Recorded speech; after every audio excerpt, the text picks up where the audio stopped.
The views and opinions expressed by the Loft Party Podcast panel participants and guests do not necessarily reflect those of the Good Times with Good People company, the host, or its sponsors.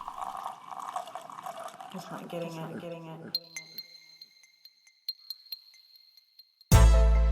Welcome everybody out there in podcast land. The Good Times with Good People company proudly presents the Loft Party Podcast, where it is always about good times, good people, and good talk. Now that you've received your invitation, the best way to let us know that you're in attendance is to download the party or become official by joining us on Facebook, subscribing on YouTube, iTunes Podcasts, or Google Play Podcasts. Good. Thanks for joining us. Grab a cocktail, light a cigar, or whatever you like to smoke. Share us with your friends, and make yourself at home. I'm your host and moderator, Rio, and let's introduce today's panel. Oh, man. All right, we about ready? Let's roll it. All right, hey, everybody out there in podcast land. This is, of course, your host, Rio, and welcome to the Loft Party Podcast, and let's introduce today's panel. And, of course, I've got Chris O'Connor. He is the the owner of Liquid Night Entertainment, as well as he has interests in Rieger and Officeworks. And, of course, Brian Massey, our own personal brain mass. So today, we're going to keep it light for you, actually. And our topic on episode 58 of the Loft Party Podcast is memories of our mothers.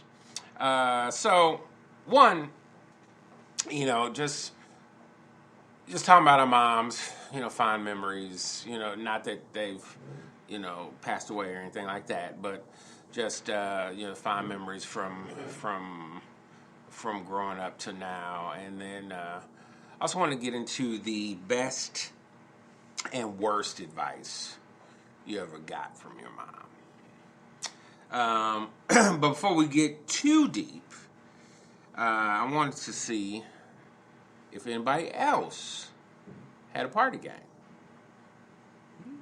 A party game. Well, normally the party game is I ask some reasonably ridiculous question that sometimes the answer is pretty hilarious. Sometimes the answer is kind of poignant, but it's always pretty cool if we don't have a party game. I do have one. I'll throw out a question. Sure. If you were forced to live in any other country besides America, where would you live? That is a really good question. I've actually thought about this too. several times. So, and I always come up with 2 or 3 different answers, and I'm not sure which more than the other. But Brian, I'm thinking, not that this really matters for me at this point in my life, but would you get to keep your wealth? Yeah, I'll give you that. Yeah. Okay. Well, then later on in life, I'd probably choose somewhere down south where you go a long way and you just hang out. Just go down. That won't work right now. For me, I'd probably say, any other? Go down South America somewhere, and just. Listen, money wasn't even an option. You're not gonna be like the prince of the country, but you're not gonna be hurting. You'll be living a good life. You'll be living. Well, because I was thinking more so can you really do a lot of data analysis? Is there a lot of job opportunities in that area of the world to do?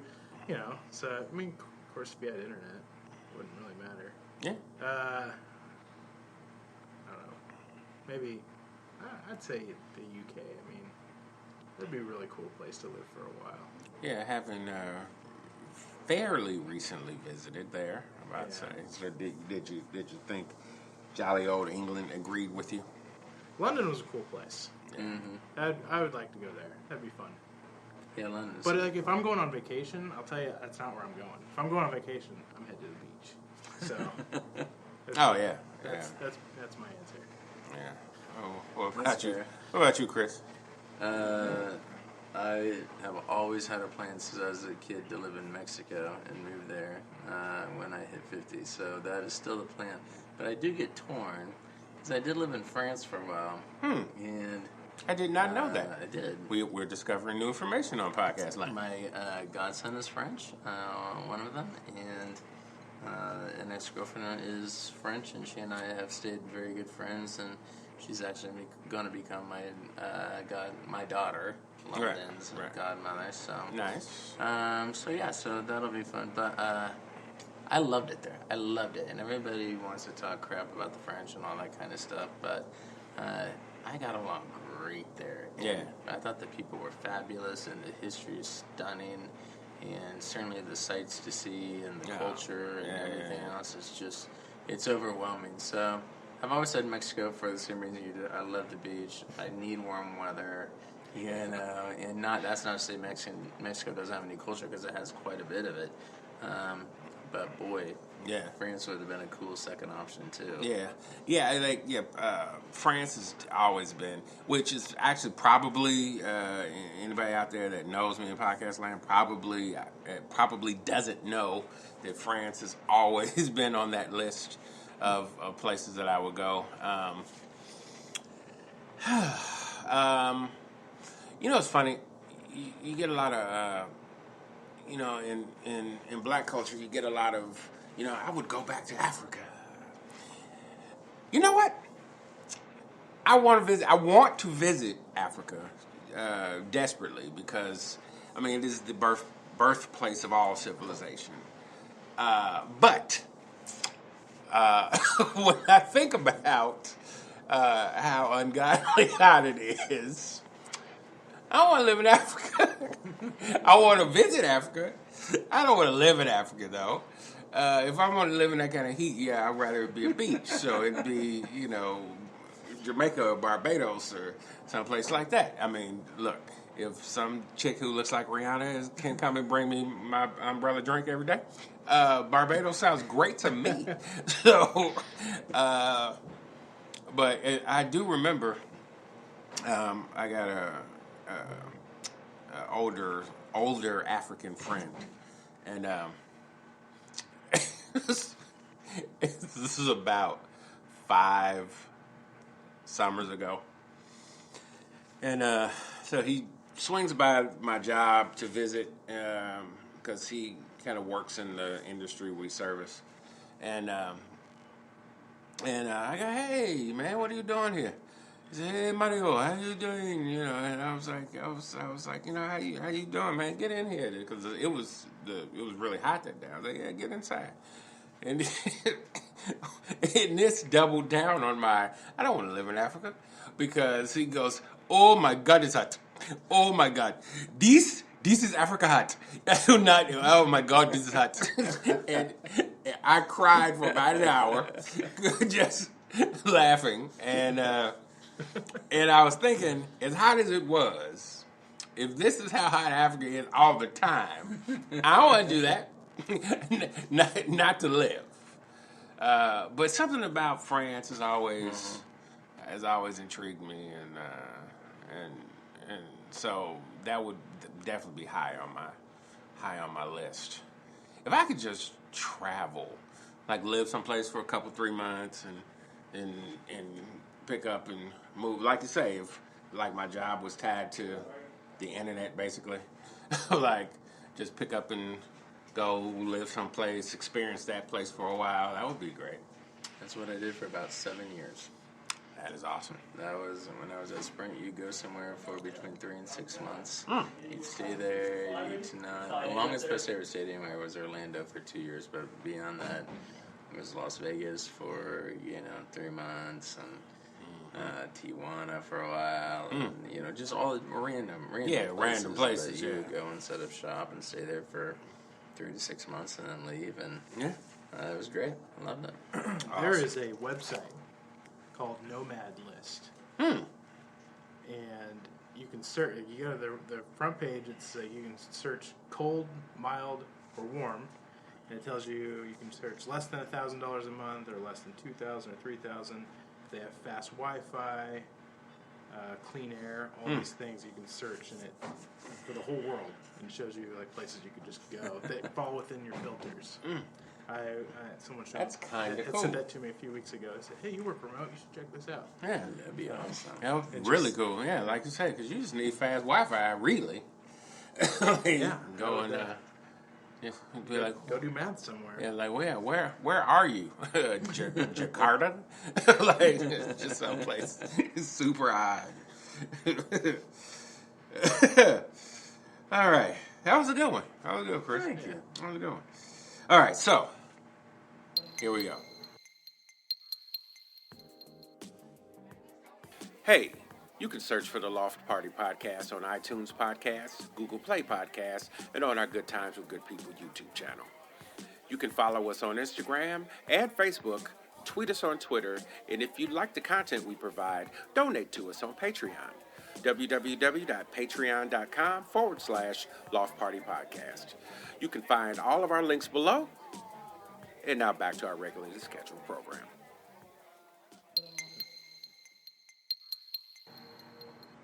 What is it?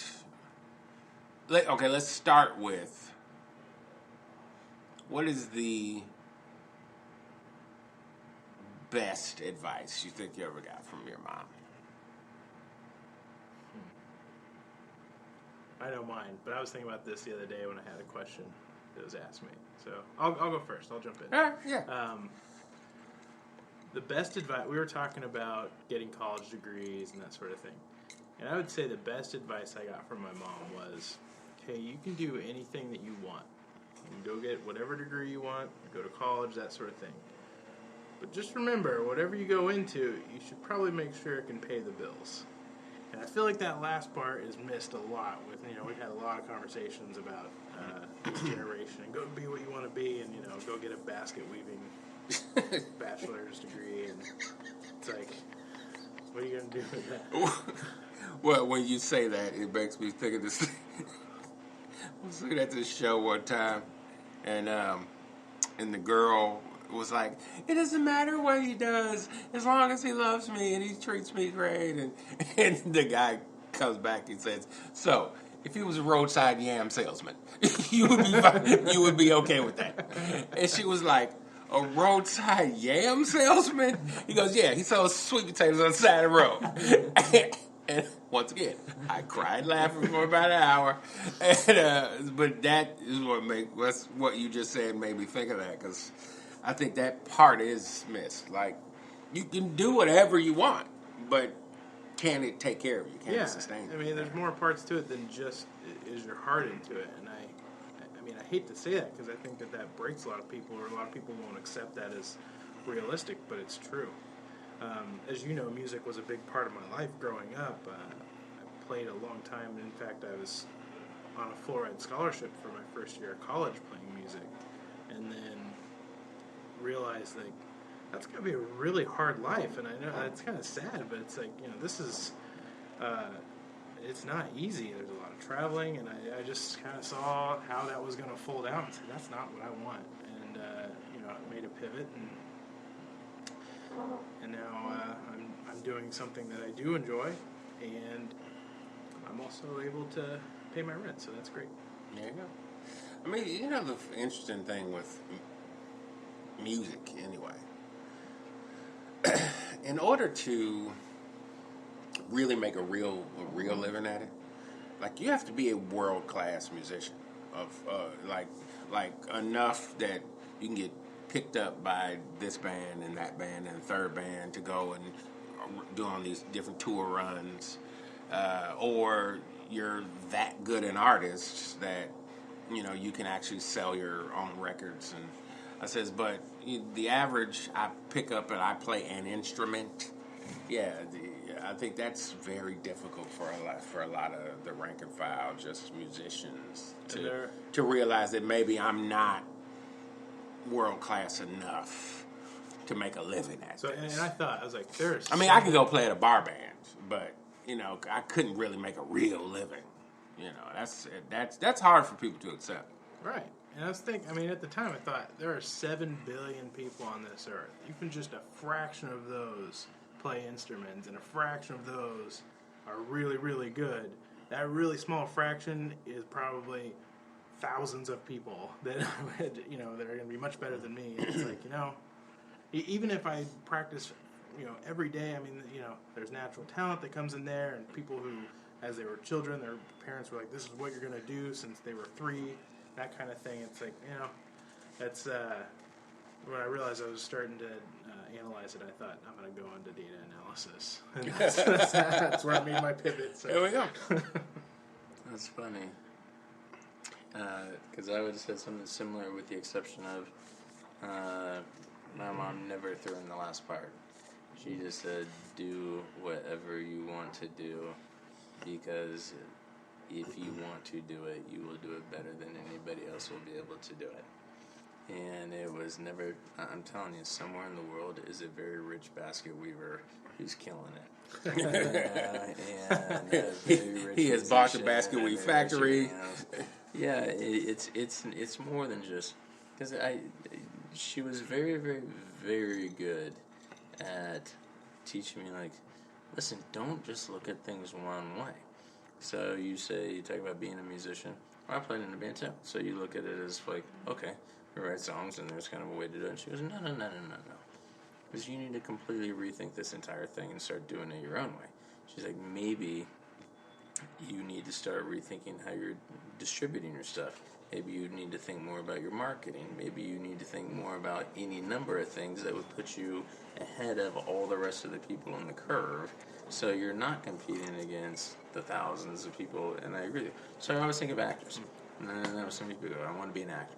Well, okay. So 50% of them are just, they're terrible. And they just don't have any talent, and they don't really want to do it.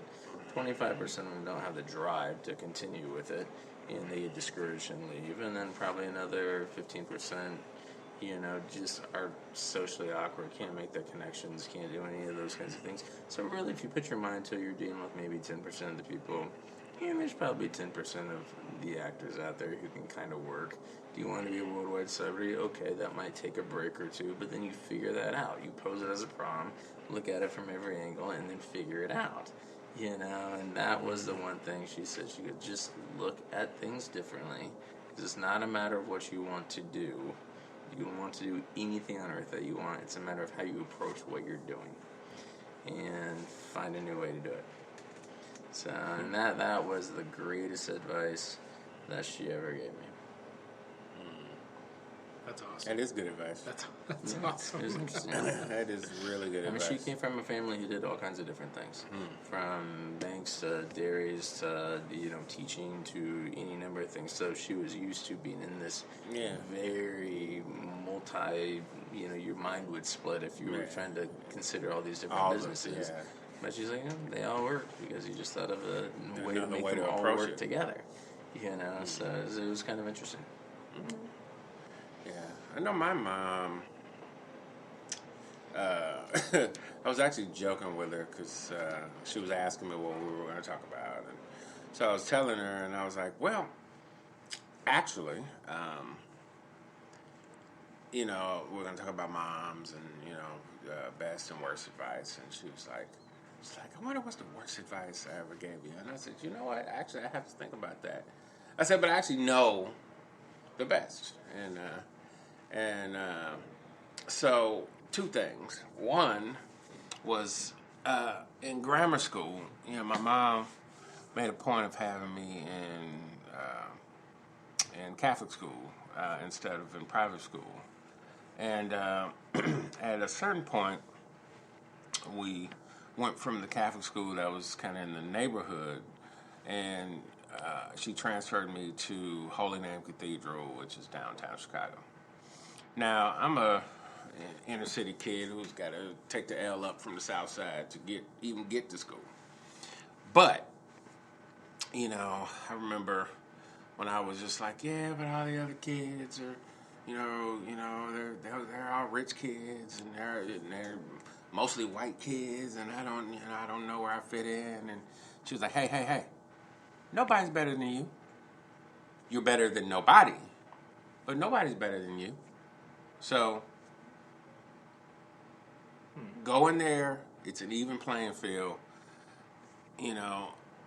They'll like you because you're you, and you'll prove to yourself that you're just as smart or capable as these kids are in no time at all. Just remember, they're not any better than you. You're not any better than them, but they're not any better than you. and that always stuck with me, and that really taught me kind of fearlessness with people, and and the other, which is kind of a running joke in my family and between me and my mom, is that when she thinks something is really good looking, and she'll be like, "Ooh, that's smoking." And so her phrase, she said it 1,000 times, at least, growing up, is she'll see something in the store, and she'll do a pretty dress or whatever she'll see. Say, "Ooh, that's smoking."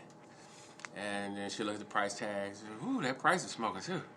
And then and she goes, "But you know what?" She goes, "But you know what? Smoking is expensive."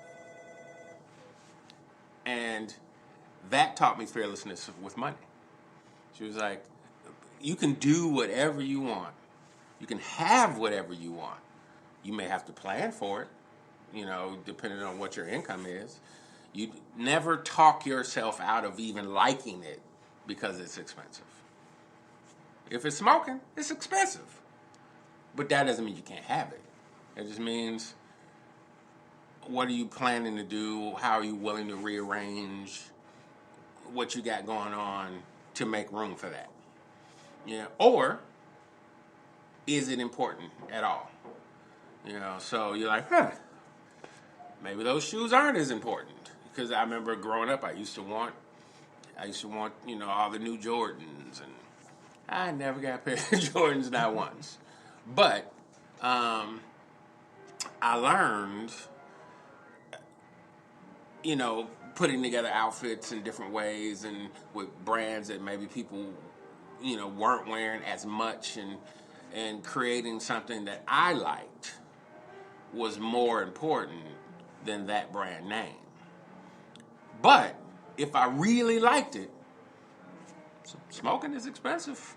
You better go ahead and do what you gotta do. Put that money aside. Get it. Can you put it in layaway? Can you save that money? Or what can you do to have it? And so that taught me fearlessness with money. And so those two lessons have always been kind of invaluable to me. Yeah. I can see that. So what's the worst advice you ever got from your mom? I think you're laughing because you know my mom a little bit.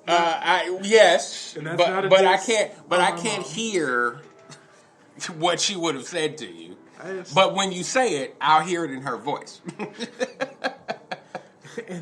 It's so funny because if my mom ever heard me say that she gave me bad advice, it would break her heart.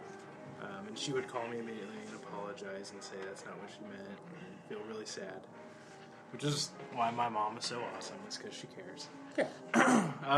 Honestly, I was thinking about this, trying to figure out what would be the worst advice my mom gave me.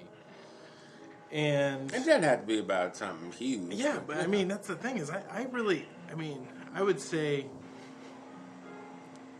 she will give me bad advice weekly, but it's always funny. I call her out on it in the middle, because I try to call my mom at least once a week, just see how she's doing, and she'll ask me about work or whatever. I'll say, we had this tough meeting, and this client's wanting to maybe get out of the company and move to a different thing. And she said, well, you need to call them and tell them that you guys are working really hard. And she's very serious about it. I'm like, right. That is some of the worst advice. I'm not going to call her, hey, by the way, and I always tell her this. I'm like, yeah, that's what I'm going to say. Hey, by the way, my mom said to let you guys know that right. I'm working really hard. Right. And then she realized, she's like, okay, well, maybe you can't do that. And it's always so funny. Yeah.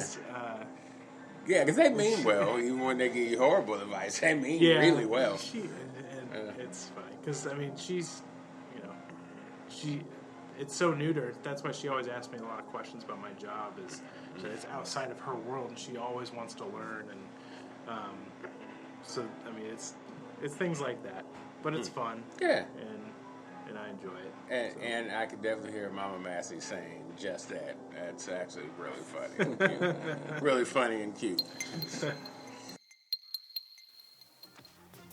Hey out there in podcast land, we would not be doing our duty if we didn't acknowledge the sponsors of the Loft Party Podcast, the Majestic Restaurant and Jazz Club, and the Majestic's Pendergast Club.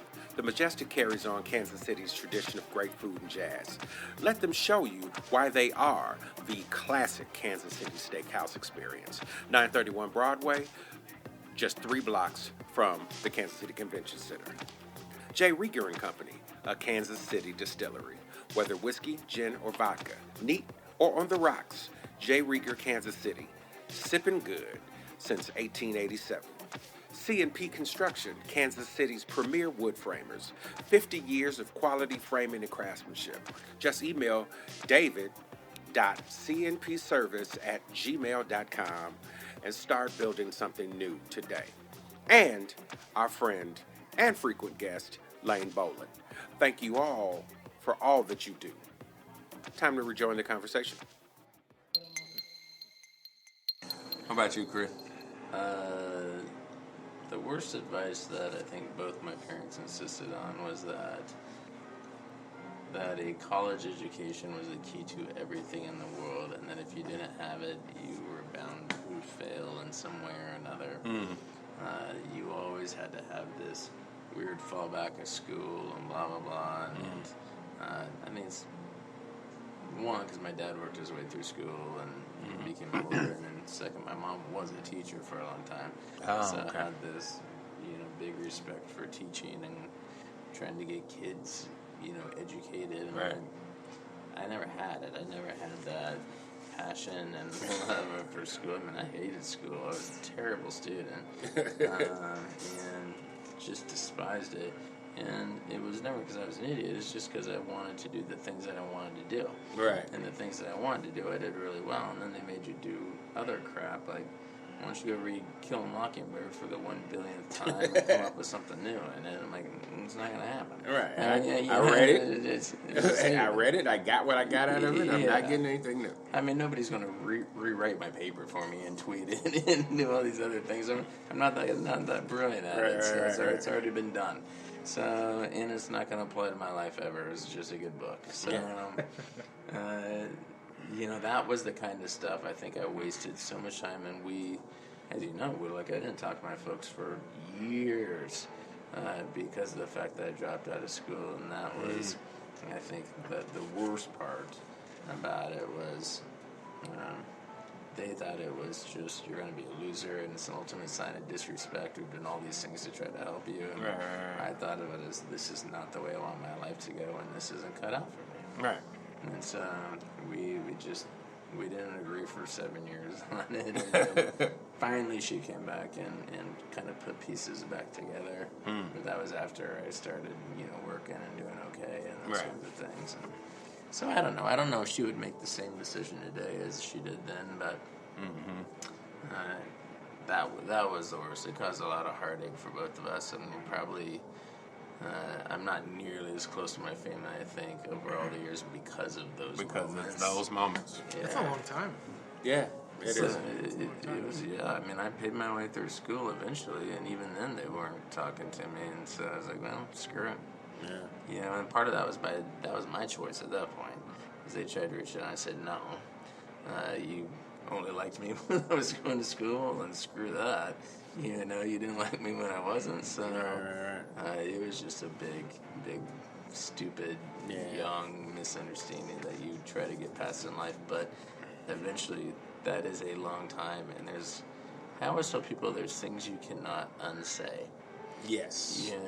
And so people are always like, well, why don't you get more involved in the family stuff? Or when this happens, why don't you throw your opinion out and, stick on my side no matter what? I'm like, because there's things you just can't unsay. Yeah. And so if you actually get back together with that dude, like if I'm talking to my sister and she's ranting and raving about the way this guy's being an asshole, I'm like, I'm like, yeah, he's a complete asshole. And then she gets back together with him. Like, what am I going to say? Yeah, what am I going to say? Right. Exactly. I was just joking earlier. I know. It doesn't really work that way. So I definitely know a couple of people that have some relationships that I'm like, I wish you would have included me in this conversation. Cause What do they say about They say in Seinfeld, it's like a refrigerator. You know, you got to tip it over a couple times before it actually falls over. yeah. Yeah. Oh yeah, I mean, if you leave it to its own devices, the refrigerator's not doing anything. but if you tip it, it'll fall. So, yeah, I don't know. I know. I think for me, I don't even know if it was bad advice. Well, you know, I think it wasn't even bad advice. It was like, you know, like my mom may have liked somebody that I was dating more than I liked them, you know, and they're, you know, like asking, you know, continually asking me, hey, how's so and so? And I'm just like, let him go. She's batshit crazy, mine. Like, you know, oh, she's nice. Yeah, to you. Yeah, like, yeah, she's super sweet to you. She's fucking nuts, though. And, you know, it's that kind of thing. And you know, and I think kind of similarly with college, it wasn't so much that I just hated it or, you know, anything like that, but like I said, coming from a different financial background, you know, it was like, well, if you don't get enough student loans or grants to get you through however far you're trying to go, you know, you can't just pull the money out your ass. It's just not. There is that. It is what it is. I mean, it can happen, but I think by the time that I was going back to school, I was quite grown, and I was like, well, look, what I would have to do to rearrange my life to pay for school will be to the detriment of my life. Your life. So, and it's not, you know, like I could keep my job and I could, you know, go to school, but I would neglect every friendship. I would neglect the relationship.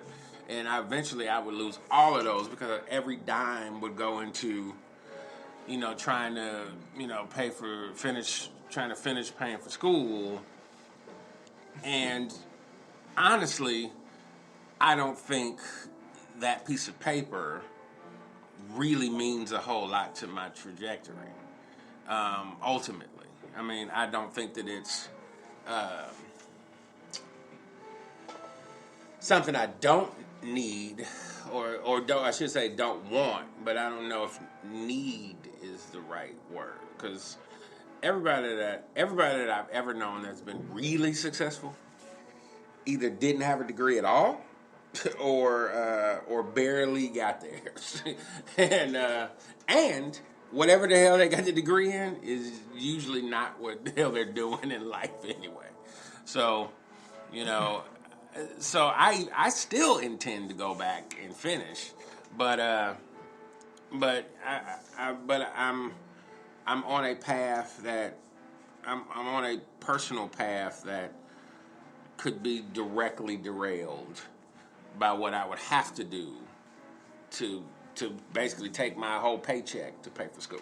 So No, that makes sense. yeah, so Yeah, it's a different world. Like when I was doing it, when I finally decided to go back, it was I was pretty young. I mean, I was like 22 maybe, and could afford to just work all the time. Yeah. And I love these people. Like, college was the greatest years of my life, and my college was the shittiest years. Yeah, I of was my just life. gonna say, really? I was working 4 jobs like all the time, just to pay for this Just to crap pay that for- I didn't even want to do because Exactly. you know they said it was important, and I was like, oh, okay, you know, but it wouldn't have changed my life at all. yeah. In fact, it would have just put me in debt. Yeah, possibly. and yeah.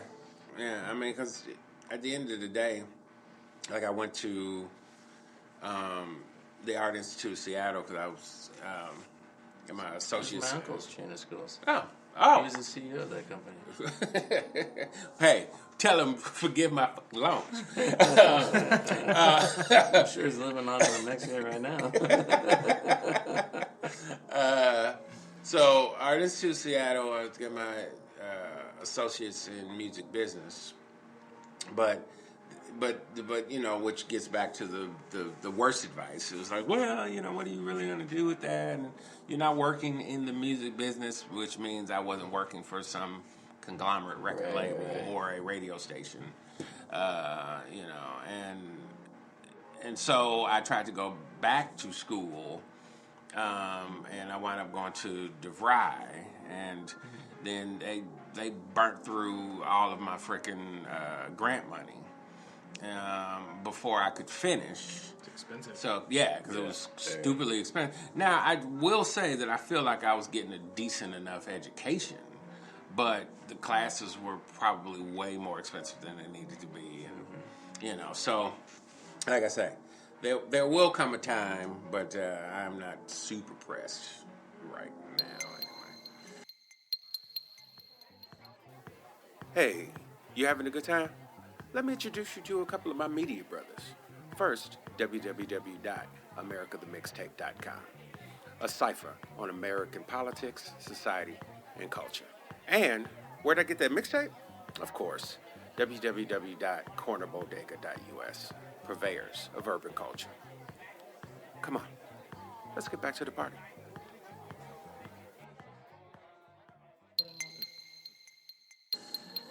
The way it goes, you know, I think growing up, you know, it's funny. I remember when we were doing the memories of our father's show for Father's Day last year. You know, it really got me to thinking about, because you know at the time my father was ill, and so it really got me to thinking about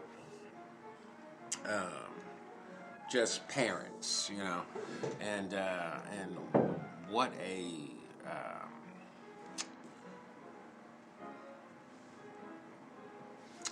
burden is the wrong word. What a responsibility. Yeah, it was just like because burden was what was in my head, but I'm like, that's not the word I'm looking for. Like, just what a responsibility it is to get this little knuckleheaded life and try to turn it into a productive human being in 17 to 18 years. And just how difficult that's got to be. Can I tell you real quick? Yeah. I saw the funniest car sticker, you know, the rear window sticker the other day. It said, huge financial burden on board, and it was a picture of a stroller. And I thought, that is hilarious. Oh, That is good. that's about accurate too. I sent that picture to my brother, and he was not amused in this. In any way. He's got 4 kids, and he's only 5 years older than I am. And You need to see Chris's face out there, podcast level. I thought that was just awesome. Oh yeah. My mom, I sent it to my mom too. She's like, "That's hilarious." Yeah. So it's- you know, that's- mom's got a it's sense fun. of humor. Yeah. Kurt did not. Yeah. Anyway, you said burden, and I thought. I suppose when you're in the midst with little kids, maybe he felt a little sensitive about that. I mean, he's got a 9-year-old, twin boys at 6, and a baby that's 9 months. Hey, he's got a lot on his plate, man. It's a lot. Yeah. I will say, you know, I do sometimes think about only having had one child, and you know, thinking about, you know, I would love to maybe have one more, but even then, that puts me at the grand total of 2. You know, I'm like, I couldn't imagine having 4 and 5. You know, and look, one of my best friends out there in podcast land has got 5, and you know, him and his wife, they doing the damn thing, and you know, but woof, God bless you, brother. God bless you. increases your chances of having someone to take care of you when you're old. This is very true. I'll tell you the dynamic on that. Yeah, because there's gonna be one. Because I come from a family of 6 kids, and it causes more disagreements and arguments and bitterness than you would ever possibly imagine, because you always feel like somebody's not pulling their weight. I do everything. I'm the martyr here, and I'm always going to have to, and da-da-da. And it divides you quicker than it unites you. It's very strange. It's a very strange phenomenon. I believe that. Eesh. Yeah, I could believe that. So I don't know what the schedule is on here, but I do have a question. Yeah. And I don't know that I can even answer this, but for myself. But is there any, like, what's the best or worst advice you've given your mom? It's actually a really good question. And the reason I ask is because, you know, after my dad passed away, you said parents. I was thinking, my mom and my dad were a team, and they taught my brother and I both as much as they could. But it was interesting to see what happened as soon as my dad passed away. Is like the roles completely flipped, and it was almost like we were kind of raising my mom. Yeah. No, I know exactly what She you're was so lost because the other half was just gone, and it was like she didn't know how to do things. And I don't mean to say that like she was so dependent on him. It was just, it throws your equilibrium off massively. Right. They talk about people who like try to quit smoking, and like just the habit of, it's like the habit of having that thing there is more of on their mind than anything else, And it's I think it's kind of like that. You're almost lost without it there. And so the roles flipped, and so I just remember, when you ask the question about advice, I'm thinking, man, it's been a long time since I've actually got advice from my mom. It's always been kind of the other way around when we talk. It's, she's asking me questions, and so that. It's funny because I know exactly what you mean. Since my pop passed, like my mom, she moved into a new house. And she was really, kind of, even though I'm here and she's in Chicago, she's, sending me the listings every day. Like, okay, so what do you think about this one? What do you think about this? Okay, so with this one, so like she's talking through it with me the way she would have talked through it with Pop, and or like now she's thinking about getting a new car and trading in Pop's old truck and her car and getting one vehicle, and she really wanted me to go to the dealerships with her to look at the 2 cars she had kind of whittled it down to, and really, and so yeah, I don't know what the best or for that matter worst advice that I've given her, but I do know that in the past couple of years since Pop passed, she's definitely been turning to me for advice in a way that, was new for both of us, It wasn't that she never asked me stuff before he passed, but it was almost kind of like, your father. Anyway, versus now it's like, okay, so I'm thinking about getting these blinds. Okay, so you see this color? I'm like, all right. Like, I guess. Why are you asking me? Yeah, like, right. Like, you live here. Yeah, right. You're living with it. Yeah, so, yeah. But, so it's kind of, so that's been a new phenomenon. Yeah. Not a bad one, but definitely a new one. Yeah. That's funny. Yeah. I'm in a different situation just because my dad's still alive and they're still married, and they, we're not probably as tight as some of my other brothers and sisters are with my parents. So I think the worst advice I ever gave her goes back to what I was saying earlier when she was trying to reach out. And she said, just stay the hell out of my life for a while. And that was maybe the worst advice I ever did, because I just you don't realize that things have lasting consequences. So I'm like, screwed that up. Yeah, it's been a couple of times that, me and my mom are pretty close. But it's been a couple of times we've been at it, and for whatever reason, and it's that weird moment when you have to put your foot down in a way that is massively uncomfortable to put your foot down with your parent, but you have to, because at this moment they need to recognize you as an adult. And you need to prove it to yourself that you can be an adult. Yeah, well, that Which is too. the flip side of it too. That too. I mean, yeah, because at a certain point, if you don't assert yourself as an adult, I don't care how old you get, you're going to be there. You're going to be a child, not their child. And so yeah, I remember a couple of those conversations, and those, were difficult because, my mom plays really tough, but she's super soft-hearted, and so she's like, "I'll call you back," and I'm like, "Oh, damn it!" Like, well, that didn't go well. So, but it was a conversation that I had to have, and so, I just found it really interesting. Some part of growing up. Yeah. It's true.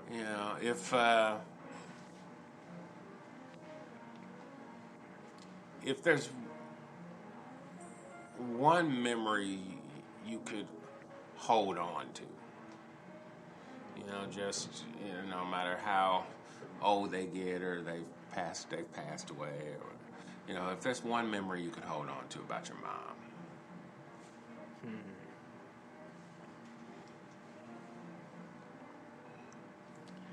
That's tough. I mean, because when you say that, I put it in a context. I immediately jumped to my dad, and I'm like, okay, what would be the equivalent of that?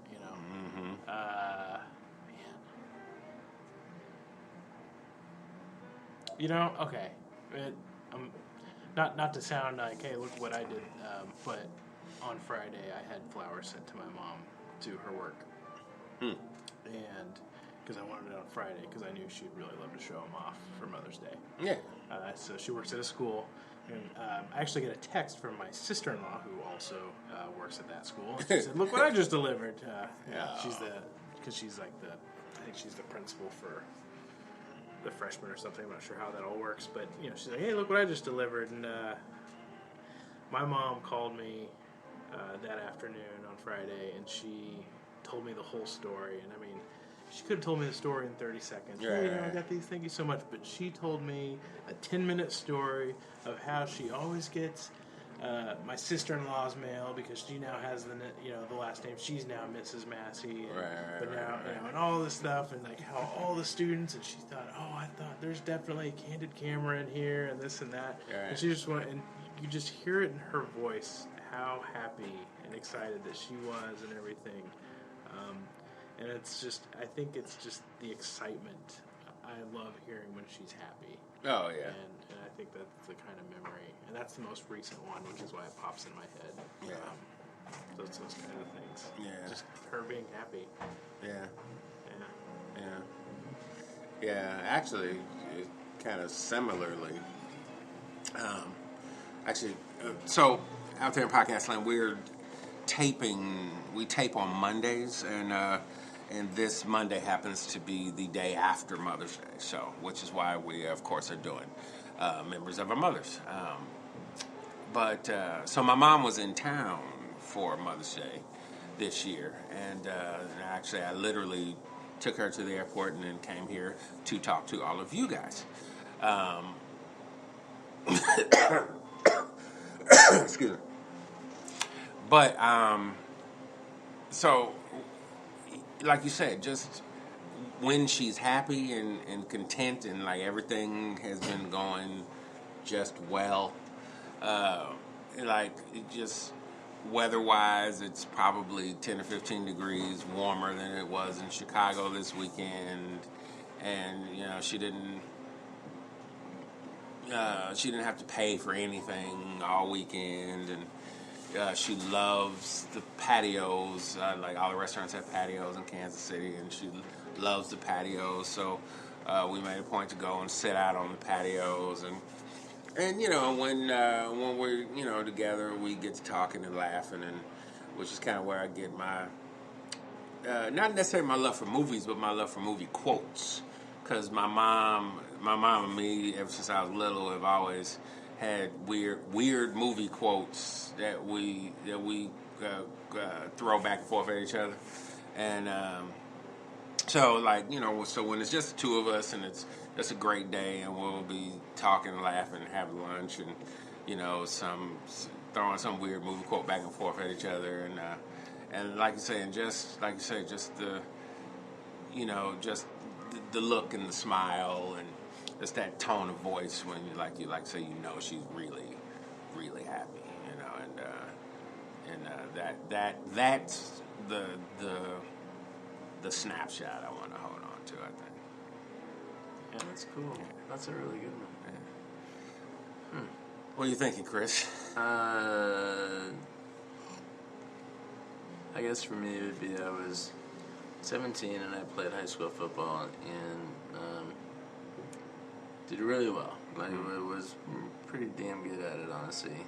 And That's right, you quarterback, right? yeah, and had some state records and things like that, and I was really happy.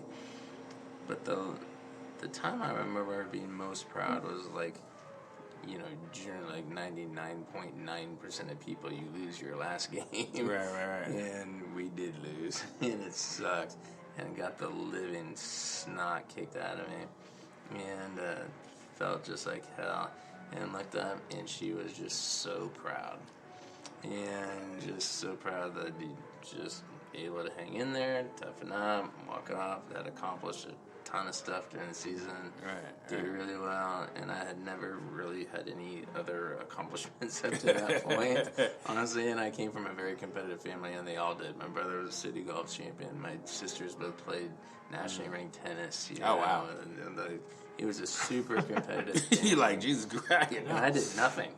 And I think it was the first time I ever just remember being really, really, really proud. That's really cool. That's awesome. I am. I'll never forget that as long as I live. That's awesome. That is really awesome. Yeah. Well, since we're not doing any politics this week, and kind of on purpose, there is definitely stuff to talk about. But I myself needed a breather from talking about Trump for a week. So I figured everybody else probably did too. So I'm glad you guys are tuning in and you're joining us.